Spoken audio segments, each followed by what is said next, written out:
बिस्मिल्लाहिर्रहमानिर्रहीम। अस्सलाम वालेकुम। मैं हूं मोहम्मद अफसर और आप देख रहे हैं हमारे YouTube channel kitchen and kitchen. आज जो रेसिपी मैं आपके साथ शेयर कर रहा हूं वह है हलवा पूरी वाला हलवा। पूरी का लिंक डिस्क्रिप्शन में मौजूद है। हलवा बनाने के लिए एक कढ़ाई में एक प्याली घी डालेंगे।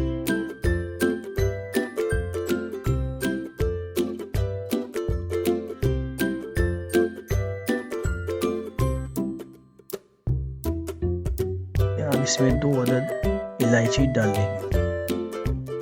जिस प्याली से हमने घी लिया था इसी प्याली के नाप से एक प्याली सूजी डालेंगे और सूजी का कलर चेंज होने तक भून लेंगे।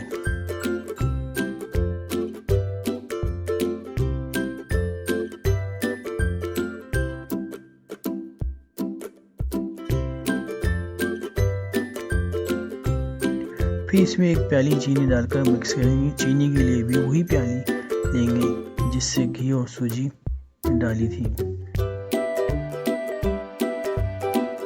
अब इसमें 2 प्याली पानी डालेंगे और पानी में 1 चुटकी जर्दे का रंग भी शामिल कर लेंगे और घी छूटने तक हलवे को भूनेंगे और मुसलसल चमचा चलाते रहेंगे ताकि गुठलियाँ ना बन जाएं।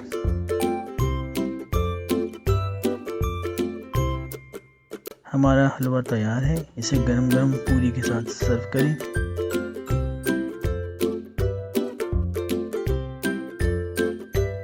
अगर आपको हमारी रेसिपी पसंद आई हो तो हमारे चैनल को सब्सक्राइब करें, लाइक करें, शेयर करें।